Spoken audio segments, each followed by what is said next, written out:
Hello students, welcome to my channel. तो देखिए, कल की क्लास में हम लोगों ने देखा था आवेश के बारे में। ठीक है, आवेश की खोज के बारे में हम लोगों ने देखा था। आवेश के प्रकार के बारे में हम लोगों ने देखा था।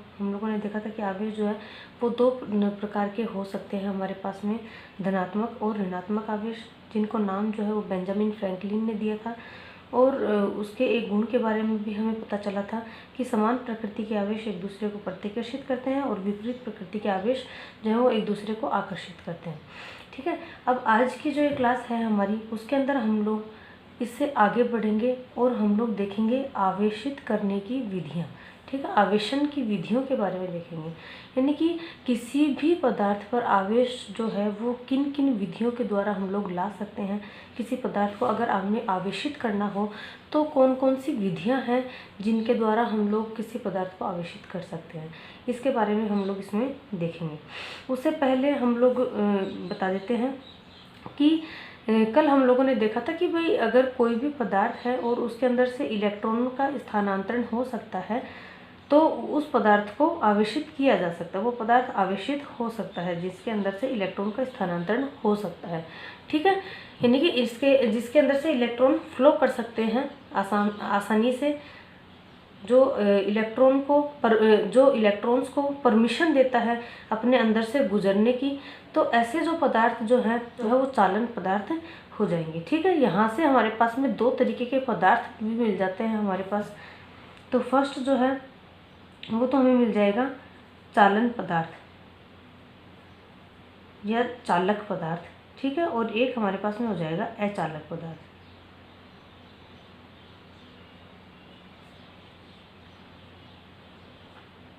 ये दो तरीके के पदार्थ हमारे पास में आ जाते हैं। किस तरीके से हम लोगों ने इनको डिवाइड किया है, किस तरीके से इनको अलग अलग हम लोगों ने डिफाइन करेंगे। तो देखिए, चालक पदार्थ तो वो पदार्थ होंगे जिसके अंदर से इलेक्ट्रॉन जो है वो आसानी से फ्लो कर सकते हैं, आसानी से बह सकते हैं इलेक्ट्रॉन। ठीक है, इलेक्ट्रॉन को बहने की परमिशन देता है। अब देखिए, इलेक्ट्रॉन को अगर बहने की परमिशन देगा, और क्योंकि हम जानते हैं कि इलेक्ट्रॉन के बहने की वजह से ही हमारे पास में विद्युत धारा प्राप्त होती है, यानी कि वो पदार्थ जो है वो विद्युत धारा को प्रवाहित होने दे सकते हैं। तो ऐसे पदार्थ जो है वो चालक पदार्थ हो जाएंगे। और इसके विपरीत अचालक पदार्थ क्या हो जाएंगे, जो इलेक्ट्रॉन को बहने की परमिशन नहीं देंगे, यानी कि ऐसे पदार्थ जिनकी इंटरनल जो संरचना है, यानी कि जो आंतरिक संरचना है वही इस तरीके से है कि उसके अंदर इलेक्ट्रॉन जो है उनका वो जो है वो मुक्त अवस्था में नहीं है। क्योंकि मुक्त अवस्था में होंगे अगर तभी तो वो बहेंगे ना। ठीक है, अगर बहुत ज़्यादा प्रबल बंध से, अगर वो प्रबल बल से अगर वो बंधे होंगे नाभिक के साथ में, तो देखो वो मुक्त अवस्था में नहीं होंगे और वो बह नहीं सकते हैं। ठीक है, फ्रीली वो मूव नहीं कर सकते हैं उसके अंदर। तो ऐसे केस में वहाँ पर क्या होगा, हमारे पास में उस पदार्थ में से विद्युत धारा जो है उसका चालन नहीं हो सकता है, विद्युत धारा उसमें से प्रवाहित नहीं हो सकती है। तो ऐसे पदार्थ जो है वो अचालक पदार्थ हो जाएंगे। ठीक है, तो अब उसके बाद हम लोग बात करेंगे आज के हमारे इस जो टॉपिक है वो है आवेशन की विधियाँ, उसके बारे में बात करते हैं।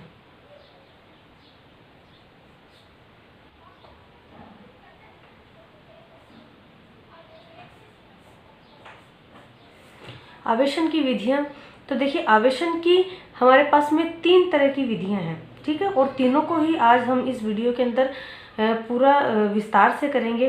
तो फर्स्ट जो हमारी विधि है वो है हमारी घर्षण के द्वारा आवेशन। तो देखिए, घर्षण के द्वारा आवेशन को तो हम लोगों ने कल बहुत अच्छे से करा था, क्योंकि सारा जो भी हम लोगों ने उसके अंदर एग्जाम्पल लिया था, कांच की छड़का, एबोनाइट की छड़का, एम्बर की छड़का, उनको हम लोगों ने, जैसे कांच की छड़ को जो है वो रेशम के कपड़े से हम लोगों ने घर्षित किया था। और जो एबोनाइट की छड़ है, एबोनाइट की छड़ को हम लोगों ने जो है वो बिल्ली की स्किन से रब करने का एग्जाम्पल लिया था। ठीक है, तो ये सारे जो एग्जाम्पल हैं ये सारे के सारे घर्षण के द्वारा आवेशन के ही एग्जाम्पल हैं। ठीक है, इसके अंदर ये जो विधि है एक तरीके से कल के वीडियो में हम लोगों ने इसको पूरा डिटेल में पढ़ लिया। अगर किसी ने इससे पहले वाला लेक्चर नहीं देखा है तो मैं उसको सजेस्ट करूँगी कि वो पहले वाला लेक्चर देख ले, उसके बाद ये वाला वीडियो देखे, क्योंकि अगर वो वाला वीडियो अगर नहीं देखा है तो देखो ये वाला वीडियो समझने में दिक्कत होगी, फिर ये वाला लेक्चर समझने में दिक्कत होगी। तो यहाँ पर घर्षण के द्वारा आवेशन तो हम लोग पहले से ही देख चुके हैं। यहाँ पर हम लोग एक सारणी बनाएंगे, सारणी के अंदर हम लोग ये देखेंगे कि घर्षण की विधि के अंतर्गत कौन कौन से पदार्थों को आपस में घर्षण करने पर किस पदार्थ पर तो धनात्मक आवेश आएगा और किस पदार्थ पर ऋणात्मक आवेश आएगा। तो इस तरीके की एक सारणी हम लोग बनाएंगे इसके अंदर। तो देखिए यहाँ पर इस सारणी के इस साइड हम लोग लिख रहे हैं जो धनात्मक आवेशित होंगे,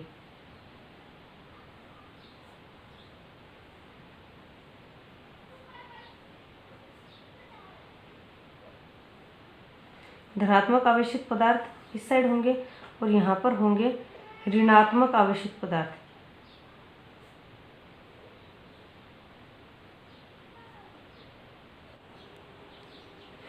तो देखिए इस साइड हम लोग रख रहे हैं धनात्मक आवेशित पदार्थ। तो जब एक कांच की छड़ को हम लोगों ने रेशम के कपड़े से जब रगड़ा था, घर्षित किया था, तो देखो उस पर बेंजामिन फ्रैंकलिन ने क्या कहा था कि भाई जो कांच की छड़ पर जो पदार्थ है, जो भी आवेश है, उसको हम लोग धनात्मक मानेंगे। यानी कि कांच इस क्रिया के अंदर जब कांच की छड़ को रेशम के कपड़े से घर्षित किया जा रहा है, तब कांच की छड़ जो है वो धनात्मक आवेशित हो जाती है। कांच की छड़ जो है वो कौन से इस साइड आ जाएगी, धनात्मक आवेशित पदार्थ की तरफ आ जाएगी, और ऋणात्मक की तरफ क्या आ जाएगा, रेशम का कपड़ा। अब देखो ऐसा क्यों, क्योंकि हम लोगों ने आपको बताया था, मैंने आपको बताया था कि जो आवेश है वो किस तरीके से आता है, कि स्थानांतरण के कारण, कि एक पदार्थ से दूसरे पदार्थ पर इलेक्ट्रॉन का स्थानांतरण हो जाता है। तो देखो एक पदार्थ से इलेक्ट्रॉन का स्थानांतरण, ये एग्जाम्पल मैंने आपको लेकर बताया था। देखो इस तरीके से कि यहाँ पर जो है इलेक्ट्रॉन का स्थानांतरण होगा, तो यहाँ पर इलेक्ट्रॉन इस पर चला गया, तो इस पर क्या होगा, इलेक्ट्रॉन की कमी, तो यहाँ पर धनात्मक आवेश आ जाएगा। जितना यहाँ पर धनात्मक आवेश आएगा उतना ही यहाँ पर ऋणात्मक आवेश आ जाएगा, क्योंकि इलेक्ट्रॉन जो है वो इसके ऊपर चले गया, तो इस पर इलेक्ट्रॉन ज़्यादा हो गया, इस पर इलेक्ट्रॉन कम हो गए। तो जितना इस पर धनात्मक आवेश आएगा उतना ही इस पर ऋणात्मक आवेश आएगा। तो यहाँ पर क्या है, वही चीज़ लेकर चल रहे हैं। तो अगर कांच की छड़ जो है वो इस प्रक्रिया के अंदर धनात्मक आवेशित होती है, तो रेशम का कपड़ा जो है वो इस क्रिया के अंदर ऋणात्मक आवेशित हो जाता है। इसी तरीके से अगर बिल्ली की स्किन को, बिल्ली की खाल को जो है वो एबोनाइट की रोड से या फिर प्लास्टिक की रोड से जो है वो अगर घर्षित किया जाता है, तो यहाँ पर जो बिल्ली की स्किन है वो तो धनात्मक आवेशित हो जाती है हमारे पास में, और प्लास्टिक की छड़ जो है, अगर इसको प्लास्टिक की छड़ से अगर घर्षित किया जाएगा तो प्लास्टिक की छड़ जो है वो ऋणात्मक आवेशित हो जाएगी। और अगर बिल्ली की खाल को हम लोग एबोनाइट की छड़ से अगर घर्षित करते हैं, तो एबोनाइट की छड़ जो है वो यहाँ पर ऋणात्मक आवेशित हो जाएगी। ठीक है, इस तरीके से यहाँ पर हम लोग सारणी बना रहे हैं कि घर्षण की विधि के अंदर कौन सा पदार्थ तो धनात्मक आवेशित होगा और कौन सा पदार्थ जो है वो ऋणात्मक आवेशित होगा। फिर उसके बाद अगर ऊन के कपड़े का हम लोग उदाहरण लें,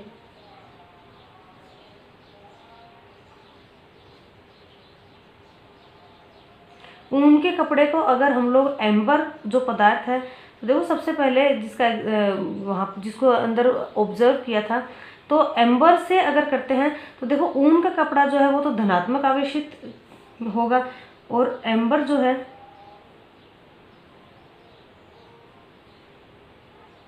वो ऋणात्मक आवेशित होगा। ठीक है, इसी तरीके से ऊन के कपड़े को अगर एबोनाइट से करते हैं तो एबोनाइट जो है वो यहाँ पर ऋणात्मक आवेशित होगा। ऊन के कपड़े को अगर प्लास्टिक से करते हैं तो प्लास्टिक जो है वो ऋणात्मक आवेशित होगा, और रबड़ से करते हैं अगर रबड़ से, तो रबड़ भी ऋणात्मक आवेशित होगा। यानी कि हर केस में ऊन का कपड़ा जो है वो धनात्मक आवेशित होगा। इस तरीके से ये विधि जो है वो हम लोगों ने देख ली है, घर्षण के कारण, घर्षण के द्वारा आवेशन। ठीक है, ये हमारी फर्स्ट विधि हो गई है। अब उसके बाद सेकंड विधि हम लोग लेते हैं इसकी। तो देखो टोटल 3 विधि है, तो सेकंड विधि ले रहे हैं।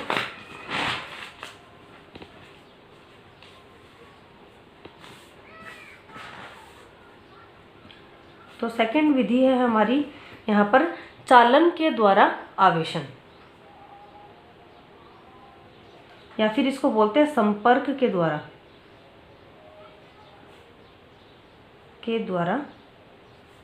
आवेशन।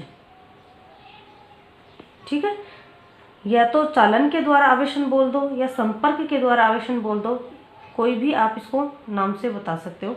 तो इस विधि में क्या कर रहे हैं हम लोग कि कोई भी दो पदार्थों का आपस में संपर्क हो, ठीक है, दो पदार्थ जो है वो एक दूसरे के संपर्क में जब आते हैं तब किस तरीके से जो है वो आवेश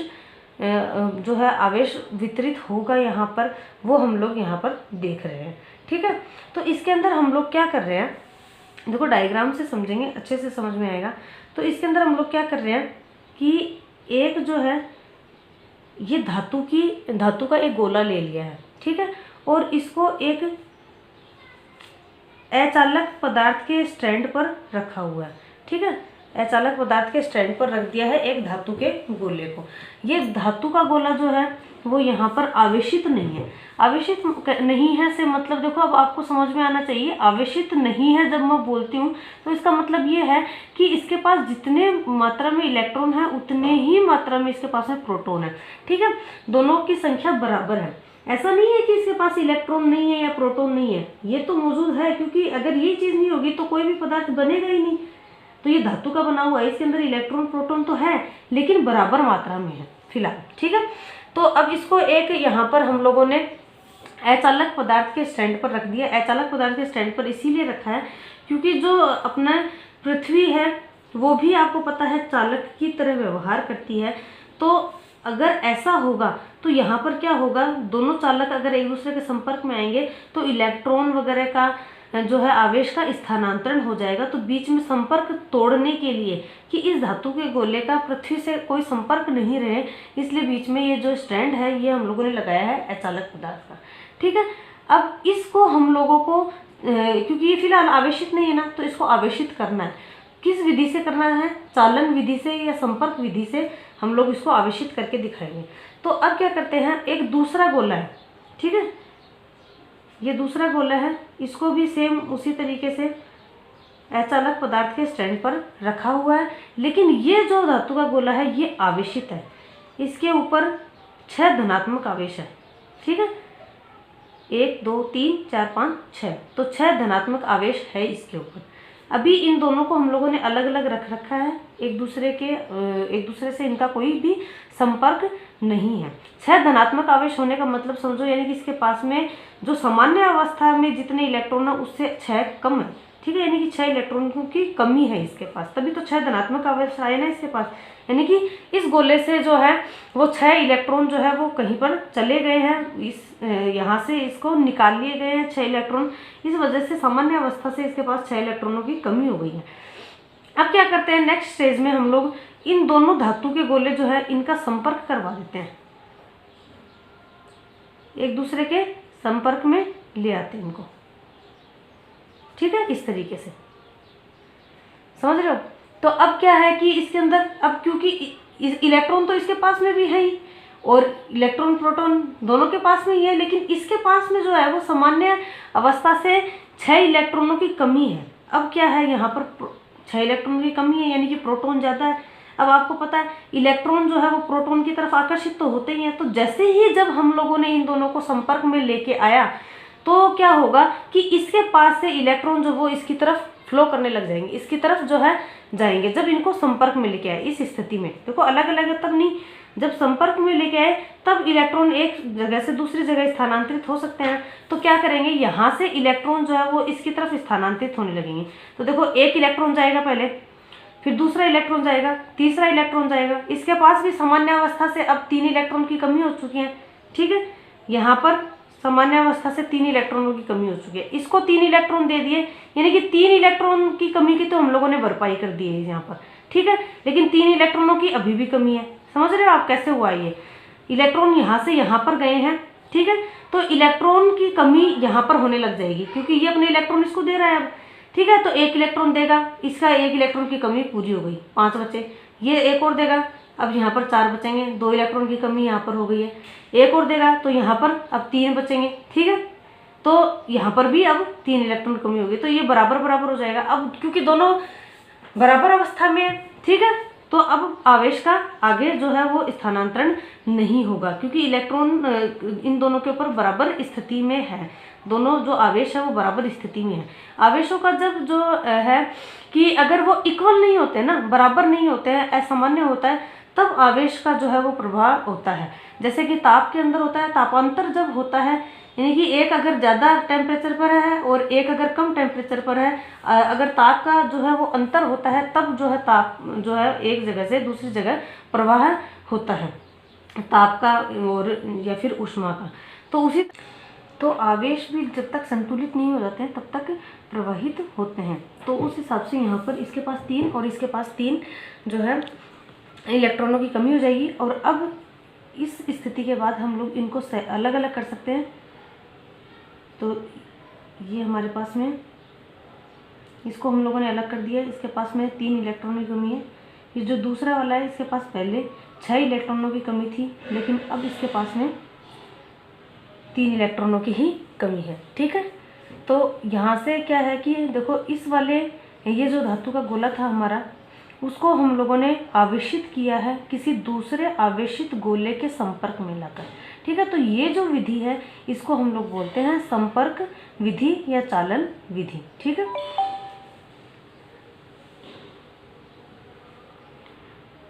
तो इस विधि के द्वारा हम लोगों ने इस तरीके से एक अनावेशित जो गोला है धातु का, उसको आवेशित किया है किसी अन्य आवेशित गोले के संपर्क में लाकर, ठीक है। तो मेरे ख्याल से आप लोग को ये अच्छे से समझ में आया होगा। जो भी अगर आपको डाउट रहते हैं, नहीं समझ में आता है, तो आप लोग मुझे कमेंट करके पूछ सकते हो कोई भी क्वेश्चन, तो मैं आपका रिप्लाई करूँगी। और अगर कोई बड़ा क्वेश्चन होगा तो उसके लिए मैं वीडियो बनाकर उसका आंसर आपको करूँगी, ठीक है। तो उसके लिए डाउट्स को आप लोग अपने पास मत रखिए, कोई भी डाउट अगर आपका रहता है तो क्वेश्चन आप लोग कर सकते हो। उसके बाद हमारी जो नेक्स्ट विधि है वो है हमारी प्रेरण के द्वारा विधि, प्रेरण के द्वारा आवेशन, ठीक है। तो हम लोग हमारी 3rd विधि ले रहे हैं, प्रेरण के द्वारा आवेशन, ठीक है। तो इसमें क्या है, हम लोग कोई भी जो हमारा जो चालक है उसको हम लोग किसी अन्य चालक के साथ में संपर्क नहीं करवाएंगे, ठीक है। बिना संपर्क के ही अब हमें जो है आवेश को उत्पन्न करना है, या फिर हमारा जो भी पदार्थ है उसको आवेशित करना है बिना संपर्क कराए, ठीक है। बिना संपर्क के द्वारा ही हमें आवेशित करना है। तो अब हम लोग कैसे करेंगे, ठीक है। तो अब देखिए, उसको भी हम लोग डायग्राम के थ्रू समझते हैं ताकि आप लोग को अच्छे से समझ में आ सके। तो अब देखो, ये हम लोगों ने एक धातु का गोला ले लिया है उसी तरीके से, ठीक है, जिसको किसी अचालक स्टैंड पर रखा हुआ है। ये धातु का गोला है, ठीक है। अब इस धातु के गोले को हमें आवेशित करना है और बिना संपर्क कराए, ठीक है, प्रेरित करके, इसके अंदर आवेश को प्रेरित करना है हमें। तो क्या करेंगे हम लोग करते हैं कि इसके पास में एक हम लोग एबोनाइट की छड़ लेकर जाते हैं, जिसको हम लोगों ने ऋणावेशित कर रखा है पहले से, ठीक है। यानी कि इसको भी हम लोगों ने घर्षण के कारण जो है ऋणावेशित कर रखा है इस एबोनाइट की छड़ को। लेकिन इस एबोनाइट की छड़ को इससे संपर्क नहीं करवाना है हमें, ठीक है। देखो, ये संपर्क विधि नहीं है, इसके अंदर हम लोगों को आवेश जो है वो प्रेरित करना है, ठीक है। तो यहाँ पर हम लोग इस एबोनाइट की छड़ को, जो कि ऋण आवेशित है पहले से ही, इसके नज़दीक लेकर जाते हैं, ठीक है। टच नहीं करते हैं, इसके नज़दीक लेकर जाते हैं।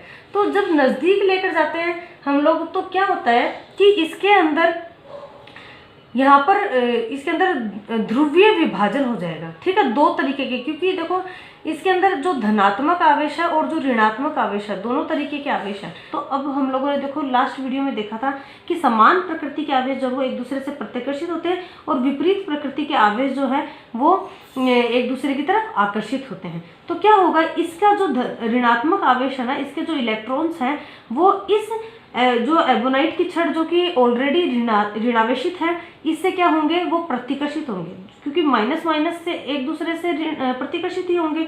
तो इसका जो ऋणावेश है वो इससे प्रतिकर्षित होगा, तो क्या होगा, इससे दूर हटेगा, यानी कि इससे दूर होगा यहाँ पर। तो क्या होगा, इसका धनात्मक जो है वो यहाँ पर, क्योंकि इलेक्ट्रॉन्स जो है वो दूर जा रहे हैं इससे, तो यहाँ पर इलेक्ट्रॉन्स जो है कम हो रहे हैं, यानी कि इधर की साइड एक तरीके से धनात्मक आवेश जो है वो इकट्ठा हो जाएगा और दूसरी साइड जो है वो इसका ऋणात्मक आवेश इकट्ठा हो जाएगा। ठीक है, इसको हम लोग बोलते हैं ध्रुवीय विभाजन। दो तरीके के ध्रुव बन जाते हैं इसके अंदर। ठीक है, तो यहाँ पर क्या होगा, ध्रुव क्या होता है कि दो तरीके के पोल्स बन जाना। ठीक है, दो तरीके के ध्रुव बन जाना विपरीत प्रकृति के, तो दो तरीके के पोल बन ही गए, दो तरीके के ध्रुव बन गए कि एक तरफ तो इसका ऋणात्मक ध्रुव बन गया, एक तरफ इसका धनात्मक ध्रुव बन गया है।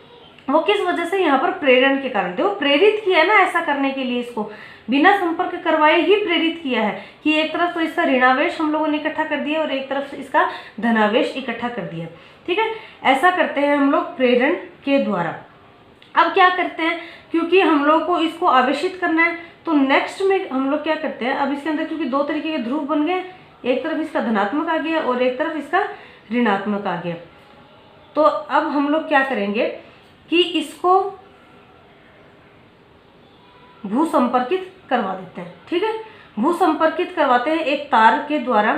अभी मैंने आपको बताया था कि जो पृथ्वी है वो भी चालक पदार्थ है, तो उसके अंदर भी इलेक्ट्रॉन्स का प्रवाह हो सकता है। तो इसके अंदर क्या करवाएंगे, भू संपर्कित इसको करवा देते हैं, ताकि इसके इलेक्ट्रॉनों का जो है यहाँ से हम लोग प्रवाह करवा के यहाँ से इलेक्ट्रॉन इसके फ्लो करवा दे। क्योंकि देखो ऐसा हुआ था ना कि इसके अंदर धनात्मक अलग बन गया था, ऋणात्मक अलग बन गया था, तो क्या करते हैं, भू संपर्कित करवाकर इसके इलेक्ट्रॉन्स को यहाँ से अगर हम लोग फ्लो करवा दे, यहाँ से इसका प्रवाह करवा दे, तो क्या होगा, अब क्योंकि इलेक्ट्रॉन्स निकल जाएंगे अगर, तो इलेक्ट्रॉन्स अगर निकल जाएंगे तो क्या होगा, इलेक्ट्रॉनों की कमी हो जाएगी ना सामान्य अवस्था से, तो इसके ऊपर कैसा आवेश आ जाएगा, धनात्मक आवेश इसके ऊपर आ जाएगा। ठीक है, तो देखो हम लोगों ने एक अनावेशित गोला लिया था धातु का, जिसको हम लोगों ने बिना किसी अन्य जो भी कोई भी चालक है जो कि आवेशित है या अनावेशित है, किसी से भी संपर्क करवाए बिना जो है हम लोगों ने इसके अंदर आवेश को प्रेरित किया है किसी अन्य विधि के द्वारा। ठीक है, तो ये एक पूरा मेथड हो गया है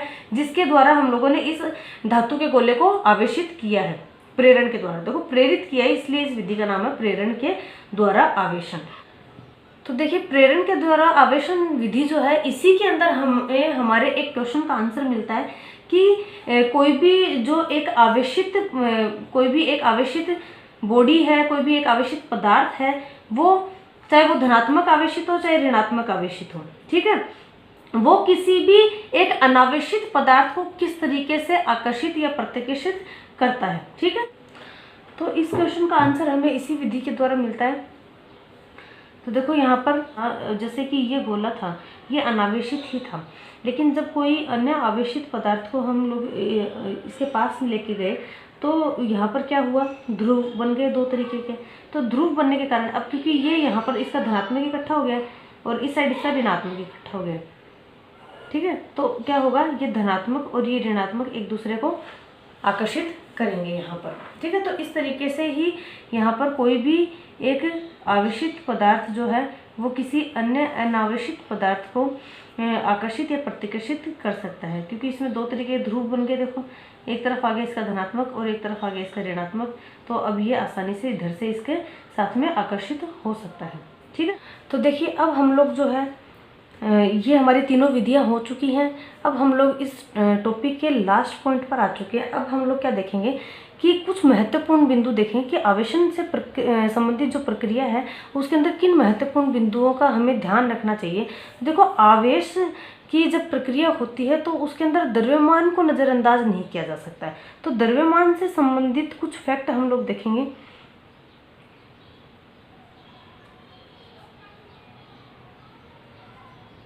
तो देखिए सबसे पहले हम लोग ये देख रहे हैं कि कोई भी मान लो एक तो ये हमारे पास में कोई भी चालक है और एक ये कोई चालक है, ठीक है, इसके पास में 6 इलेक्ट्रॉन हम लोगों ने इसको दे दिए हैं।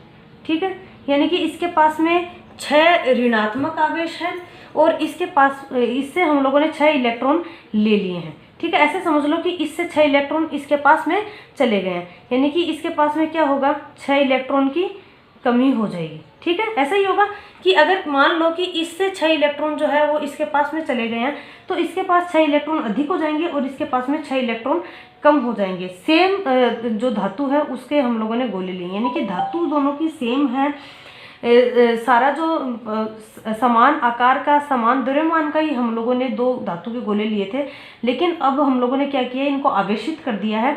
आवेशित क्या किया है कि 6 इलेक्ट्रॉन यहाँ से इसके पास में चले गए हैं, तो अब इनके द्रव्यमान में देखो अंतर आ जाएगा। भले पहले इसके जो द्रव्यमान था वो दोनों का समान हम लोगों ने लिया था, समान जो धातु ली थी, लेकिन अब ये आवेशन की जब प्रक्रिया हुई है, तो अब देखो यहाँ पर हम लोग इनका द्रव्यमान सेम नहीं रहेगा, ठीक है, क्योंकि आवेश की जो प्रक्रिया हुई है ना, इसके अंदर क्या हुआ है कि इससे 6 इलेक्ट्रॉन इसके पास चले गए हैं। तो देखो इलेक्ट्रॉन का द्रव्यमान होता है, इलेक्ट्रॉन द्रव्यमान रहित नहीं है, इलेक्ट्रॉन का कुछ ना कुछ द्रव्यमान है। क्या होता है इलेक्ट्रॉन का द्रव्यमान?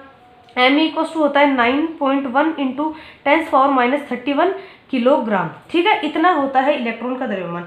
तो यानी कि इलेक्ट्रॉन का जब इलेक्ट्रॉन यहाँ से यहाँ गया है तो सिर्फ आवेश ही स्थानांतरित नहीं हुए, द्रव्यमान भी स्थानांतरित हुआ है, यानी कि 6 बार इतना द्रव्यमान यहाँ से यहाँ पर चला गया है। यानी कि इसके ऊपर अब इसको 6 से मल्टीप्लाई अगर आप कर दो तो इतना द्रव्यमान जो है इसके ऊपर ज़्यादा हो गया है, और इतना द्रव्यमान यहाँ से देखो, यहाँ से ही तो स्थानांतरित हुआ है, यानी कि इतना द्रव्यमान यहाँ से कम हो गया है और इतना द्रव्यमान यहाँ पर ज़्यादा हो गया। 6 से मल्टीप्लाई कर दिया क्योंकि 6 इलेक्ट्रॉनों का स्थानांतरण हम लोगों ने लिया है, ठीक है।